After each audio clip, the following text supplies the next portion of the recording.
Bernie Sanders has raised over $400 million from working-class Americans promising revolution. But what if the revolution was never coming? What if Bernie's entire political career has been about channeling your anger back into the very system that's crushing you? Today we're diving deep into the Bernie Sanders phenomenon, and what you'll discover might fundamentally change how you see American politics. This isn't about left versus right, this is about understanding how the machine really works, and why Bernie might be its most effective component. Let's start with the numbers because they tell a story that Bernie Sanders never wants you to hear. Bernie Sanders didn't just disappoint his supporters, he systematically harvested hundreds of millions of dollars from working-class people, then turned around and endorsed the very same party that sabotaged his presidential run. In 2016, Bernie raised $228 million. In 2020, he raised another $213 million. That's nearly $500 million from people who believed they were funding a political revolution. But here's what actually happened to that revolution, and this is where the con becomes crystal clear. Bernie endorsed Hillary Clinton in 2016 after the DNC actively worked against him through superdelegates, debate scheduling, and media manipulation that was later exposed in leaked emails. Then in 2020, he endorsed Joe Biden after dropping out when he was actually leading in delegates and had real momentum. This wasn't political pragmatism, this was the completion of a carefully orchestrated wealth transfer from the working class to the Democratic establishment. Think about the psychological warfare being conducted here. Millions of working-class Americans, many giving their first political donations ever, scraped together $27 at a time believing they were part of something that would fundamentally change the system. These weren't wealthy donors, these were people choosing between paying bills and funding what they thought was a revolution. Single mothers, students drowning in debt, workers getting crushed by medical bills, they gave everything they had because Bernie promised them that their sacrifice would matter. Instead, they funded what essentially became the most sophisticated voter database and email harvesting operation in political history, which was then handed over to the Democratic establishment. This isn't just about broken promises, this is about the systematic extraction of revolutionary energy and its conversion into establishment power. Bernie didn't just betray his supporters politically, he robbed them financially to fund the very system they wanted to destroy. But the money trail reveals something even more sinister. Where did all that infrastructure go after Bernie dropped out? It went directly to supporting the candidates who represented everything Bernie claimed to oppose. The donor lists, the organizing networks, the volunteer databases, all of it became weapons in the hands of the establishment. Bernie essentially built the most effective fundraising and organizing machine for anti-establishment politics in American history, then handed it over to the establishment. That's not political miscalculation, that's the successful completion of a long-term infiltration operation. Bernie was oddly quiet when Democrats were in power, while the wealth gap was increasing and cop cities were popping up everywhere. This selective outrage isn't an accident, it's the core of Bernie's function within the political system. During the Obama years, when wealth inequality reached historic levels not seen since the 1920s, where was the fiery Bernie Sanders we know today? Where were the viral videos about billionaires when Democratic policies were actively enriching Wall Street through quantitative easing that transferred trillions of dollars from the working class to the wealthy? Obama's administration oversaw the largest upward transfer of wealth in American history. The bailouts, the foreclosure crisis that destroyed black wealth specifically, the expansion of drone warfare, the deportation of more immigrants than any previous president, the prosecution of whistleblowers, the expansion of surveillance, all of this happened under a Democratic administration while Bernie Sanders sat quietly in the Senate. Under Biden, we saw continued expansion of police budgets despite the largest civil rights protests in American history. We saw the construction of cop cities in Atlanta despite massive community opposition. We saw wealth inequality continuing to soar as the stock market reached record highs while working families faced historic inflation. We saw the expansion of oil drilling permits, the completion of Trump's border wall, the continuation of immigrant detention, and the largest military budget in human history. But Bernie's critique was notably muted compared to his current rhetoric under Trump. This isn't coincidence, it's strategy. Bernie's loudest critiques always seem to coincide with Republicans being in power, creating the illusion that the Democratic Party is the solution rather than part of the problem. This pattern reveals Bernie's true function. He's not opposition to the system, he's the system's pressure release valve, activated only when it's safe to be oppositional. The timing of Bernie's outrage is so predictable it's almost comedic. The moment a Republican takes office, suddenly Bernie discovers his voice about oligarchy and authoritarianism. But when Democrats are implementing the exact same policies with better public relations, Bernie becomes a team player who focuses on incremental reforms rather than systemic critique. Now Bernie wants to fearmonger about an oligarchy in power and the rise of authoritarianism, but this reveals the fundamental contradiction at the heart of Bernie's entire political project. He correctly identifies that we live under an oligarchy. The wealthy elite control our political system, our media, our economy, our foreign policy, everything. This diagnosis is absolutely accurate, and Bernie deserves credit for stating it clearly when most politicians won't even acknowledge it. But then his solution is to vote harder within the very system that oligarchy controls. It's like diagnosing that your house is on fire and then suggesting you rearrange the furniture. Bernie knows the system is rigged, but he continues to legitimize it by participating in it and encouraging others to do the same. This isn't just political naivety, it's a sophisticated form of system maintenance disguised as opposition. Real oligarchy doesn't get voted out, it gets dismantled. But Bernie's entire career depends on people believing that working within the system can somehow defeat the system. Think about the logical impossibility of what Bernie is proposing. If the oligarchy controls the electoral system, the media system, the economic system, and the legal system, why would they allow that same system to dismantle their power? They wouldn't. They'd do exactly what they're doing, allow someone like Bernie to exist as controlled opposition, channeling revolutionary energy into electoral politics where it can be safely managed and ultimately neutralized. The oligarchy isn't threatened by Bernie Sanders, they created Bernie Sanders. He serves their interests by convincing people that revolution can happen through voting, that systemic change can occur through the ballot box, that the powerful will peacefully surrender their power if we just elect the right people. This is the most effective form of population control ever devised. Convince the oppressed that their oppression is temporary and fixable through participation in the system that oppresses them. Bernie's role is to identify the problems correctly while ensuring the solutions never threaten the fundamental structure of power. He can talk about billionaires all he wants as long as he never questions capitalism itself. He can criticize military spending as long as he never questions imperialism itself. He can oppose individual wars as long as he never questions the military-industrial complex itself.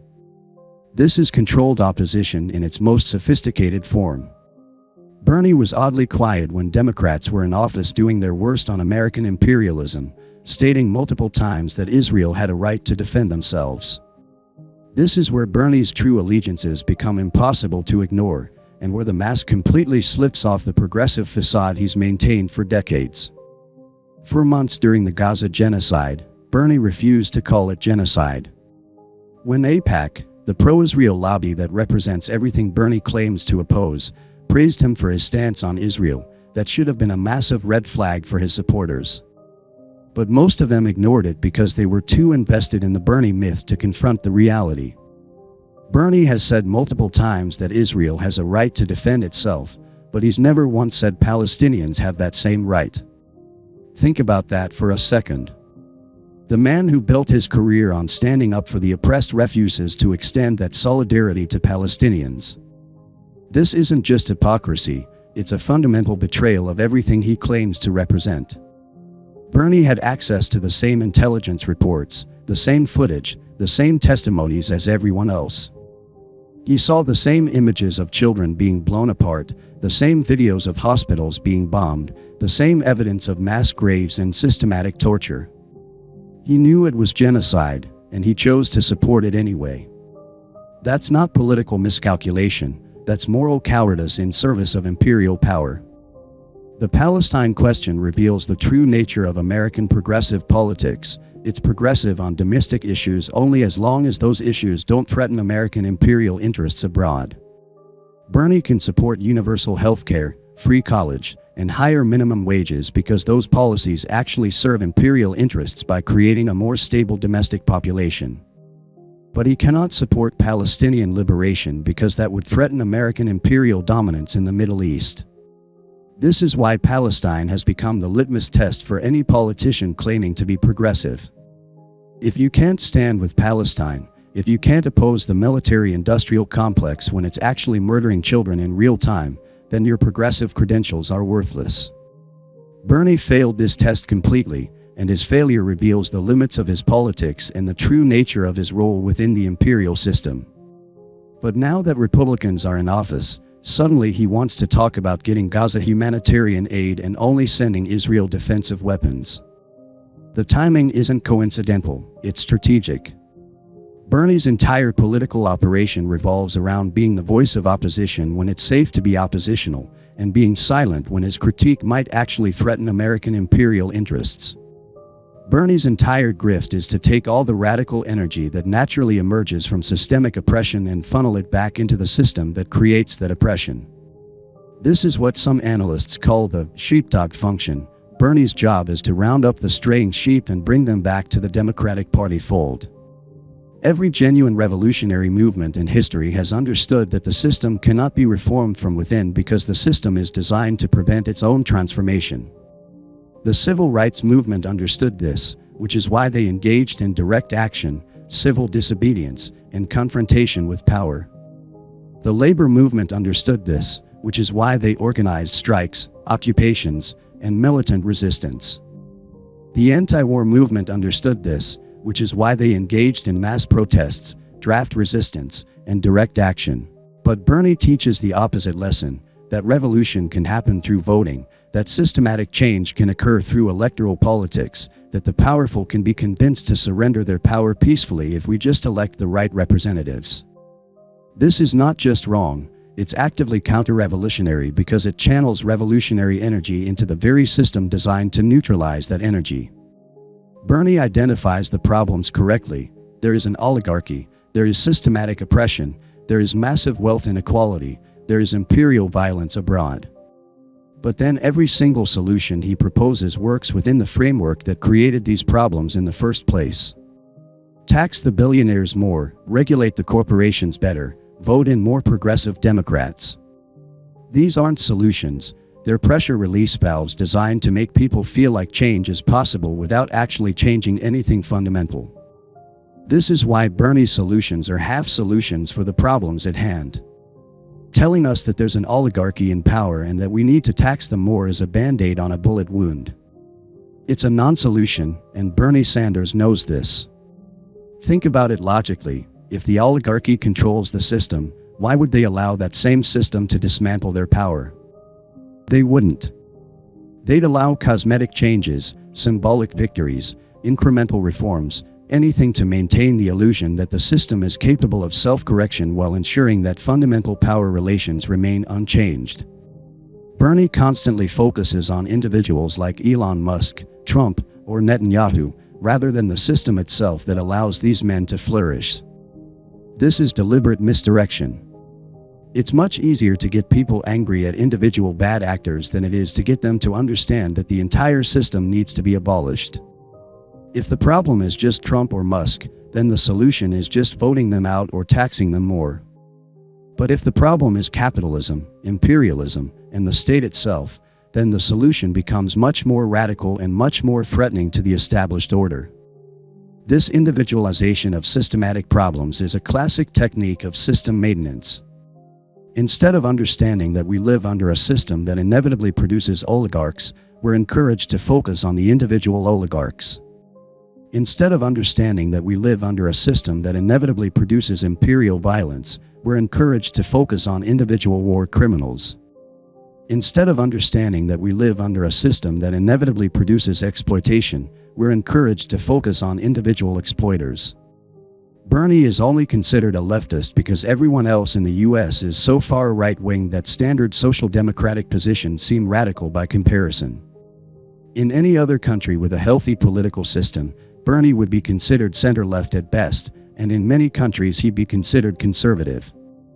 Bernie's signature policies, universal health care, free college tuition, higher minimum wage, stronger labor protections, these are standard social democratic positions that exist in most developed countries and many developing ones. The fact that they seem radical in America says more about how far right the entire American political spectrum has shifted than it says about how left Bernie actually is. But here's what's really revealing. Even these modest social democratic reforms are too radical for Bernie to actually fight for when it matters. When he had real leverage in 2020, when Biden needed his endorsement and his voters, Bernie could have demanded that Biden adopt Medicare for all, or free college tuition, or a Green New Deal. Instead, he settled for vague promises about task forces and committees that produced nothing of substance. This pattern reveals something crucial about Bernie's politics. He's more invested in maintaining his role as the loyal opposition than he is in actually winning the reforms he claims to support. If Bernie actually forced the Democratic Party to adopt his agenda, he'd lose his unique position as the progressive alternative within the party. His brand depends on being the voice of reform that never quite succeeds. Internationally, Bernie's politics look even more conservative. He's never questioned American imperial dominance, never called for the dismantling of NATO, never opposed the sanctions regimes that kill hundreds of thousands of people, never challenged the military bases that occupy the globe. On foreign policy, Bernie is indistinguishable from any other American imperialist. He just wants imperialism with a human face. Bernie represents the belief that oppressors can be convinced to stop oppressing through moral arguments and electoral pressure. This approach has never worked anywhere in history, and it's not working in America either. But Bernie's job isn't to succeed, it's to convince people that eventual success is possible if they just keep trying the same failed strategies. Bernie's most insidious function has been the capture and neutralization of youth political energy. Here's what's really happened over the past decade. Millions of young Americans have correctly identified that the system is broken, that capitalism is destroying their futures, that imperialism is destroying the world. This recognition should have led to revolutionary politics, to direct action, to confrontation with power. Instead, Bernie channeled that energy into electoral politics where it could be safely managed and ultimately neutralized. Young people got excited about revolution, they donated to Bernie, they volunteered for Bernie, they believed in Bernie. Then Bernie lost, endorsed the establishment candidate, and told his supporters they needed to vote for the lesser evil to prevent fascism. This cycle has repeated twice now, and it's working exactly as intended. The Democratic Party gets an injection of young energy, progressive credibility, and millions of small donations, while never having to actually implement any meaningful change. More importantly, an entire generation of young people has been taught that political engagement means electoral participation, that revolution means voting, that change happens through the ballot box. The psychological impact of this conditioning cannot be overstated. Young people who should be organizing strikes, occupations, and direct action campaigns are instead phone banking for Democratic candidates. Young people who should be building alternative institutions outside the system are instead trying to reform institutions within the system. Young people who should be confronting power directly are instead begging power to reform itself. This is how the ruling class has successfully neutralized what should have been the most revolutionary generation in American history. By giving them Bernie Sanders as their champion, they ensured that revolutionary energy would be channeled into electoral politics where it could be contained, managed, and ultimately defeated. The system doesn't need to crush revolutionary movements anymore, it just needs to redirect them into safe channels where they'll exhaust themselves harmlessly. The results are already visible. Gen Z, which should be the most radical generation in history given the crises they face, has instead become the most electorally engaged generation while being the least likely to engage in direct action or confrontational politics. They've been taught that voting is the highest form of political participation, that electoral politics is the only legitimate avenue for change, that working within the system is more effective than challenging the system from outside. This is not an accident, it's the successful completion of a decades-long project to domesticate American political dissent. Bernie Sanders has been the most effective weapon in that project, more effective than any amount of police repression or media manipulation could ever be. Bernie Sanders represents the most sophisticated form of controlled opposition in the history of American politics. Traditional controlled opposition is obvious: fake leftist organizations funded by the CIA, celebrity activists who never challenge real power, academic radicals who theorize revolution while never practicing it. Bernie is different because his opposition appears genuine, his critique appears systemic, and his supporters appear authentically radical. But real analysis reveals that Bernie's function is identical to traditional controlled opposition. He exists to channel dissent back into system-supporting channels while maintaining the illusion that the system is capable of reform. The difference is that Bernie does this so effectively that even many genuine radicals have been fooled into supporting him. Bernie's controlled opposition function operates on multiple levels simultaneously. On the surface level, he provides emotional satisfaction to people who are angry about the system by articulating their anger in ways that feel authentic. This emotional release prevents that anger from building to revolutionary levels because people feel like their concerns are being addressed through Bernie's speeches and campaigns. On the political level, Bernie provides a safety valve for the Democratic Party by absorbing left-wing criticism and redirecting it into support for Democratic candidates. Instead of building independent political organizations that could challenge both parties, Bernie teaches his supporters that change must come through reforming the Democratic Party from within. On the economic level, Bernie channels anti-capitalist sentiment into support for social democratic reforms that actually strengthen capitalism by making it more stable and sustainable. Instead of questioning private property, wage labor, and profit-driven production, Bernie focuses on taxation and regulation that leave the fundamental structure of capitalism intact. On the imperial level, Bernie channels anti-war sentiment into support for humanitarian interventions and defensive military spending while never questioning American imperial dominance itself. This ensures that anti-imperial energy gets redirected into support for kinder, gentler imperialism rather than opposition to imperialism as a system. The genius of Bernie's controlled opposition function is that it operates through genuine political engagement rather than manufactured consent. People aren't being tricked into supporting Bernie against their interests, they're being led to believe that supporting Bernie serves their interests when it actually serves the interests of the system they want to change. What Bernie represents isn't new, it's a refined version of techniques that empires have used throughout history to manage internal dissent without actually addressing the causes of that dissent. The Roman Empire perfected this through bread and circuses, providing just enough material satisfaction and entertainment to prevent revolutionary uprising. The British Empire refined it through parliamentary democracy, providing the appearance of popular participation while ensuring that real power remained concentrated in ruling class hands. The American Empire has perfected it through electoral democracy combined with controlled opposition figures like Bernie Sanders. The population gets to participate in elaborate electoral rituals that provide the psychological satisfaction of political agency while ensuring that fundamental power relations never change. Bernie serves as the ultimate expression of this system. He allows people to feel revolutionary while participating in counter-revolutionary activities. Historical analysis reveals that every successful empire has required figures like Bernie Sanders, people who can articulate popular grievances in ways that redirect those grievances back into system-supporting activities. These figures are often sincere believers in reform, which makes them more effective than conscious agents of the system. Bernie probably genuinely believes that he's fighting the oligarchy, which makes him more convincing to supporters who might be suspicious of obvious system operatives. But sincerity of belief doesn't change objective function. Bernie's objective function within the American political system is to prevent revolution by convincing people that reform is possible.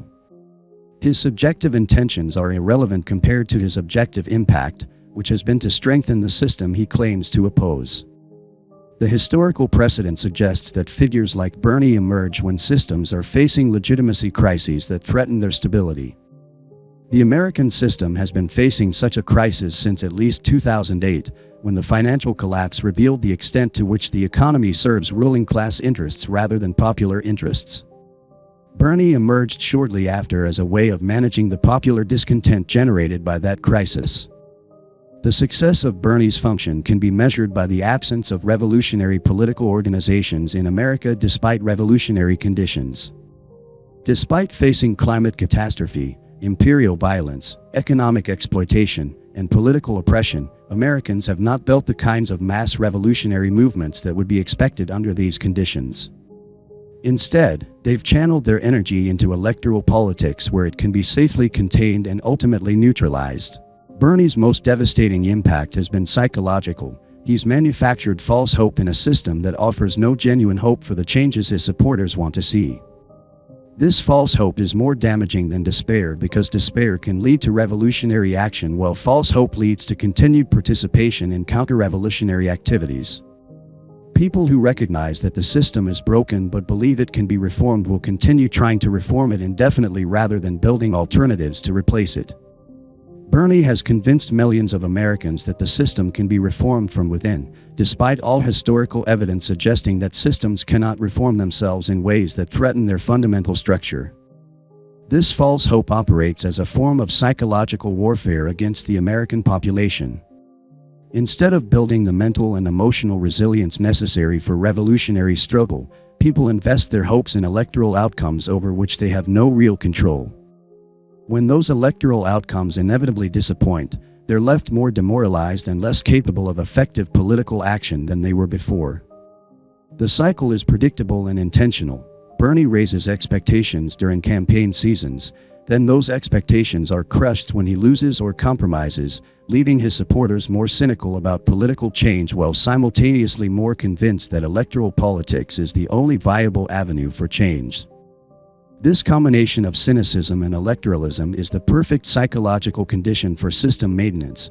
People are too cynical to believe in revolutionary alternatives but too committed to electoralism to build those alternatives. Bernie's psychological function is to keep people trapped in what could be called reformist purgatory, a psychological state where people recognize that the system is broken but continue believing that it can be fixed through the same mechanisms that broke it in the first place. This psychological trap prevents people from developing the revolutionary consciousness necessary for building alternative systems that could actually address their needs. The manufacturing of false hope also serves to discredit the possibility of real hope, hope based on building independent political organizations, hope based on direct action and confrontation with power, hope based on creating alternative institutions outside the system. By channeling hope into electoral politics where it's inevitably crushed, Bernie's function is to teach people that hope itself is naive, that fundamental change is impossible, that the best we can do is incremental reform within the existing system. Bernie Sanders isn't a failed revolutionary who got co-opted by the system. He's a successful system functionary whose job is to manage dissent and redirect revolutionary energy back into channels that don't threaten the fundamental structure of power. And he's been incredibly successful at that job.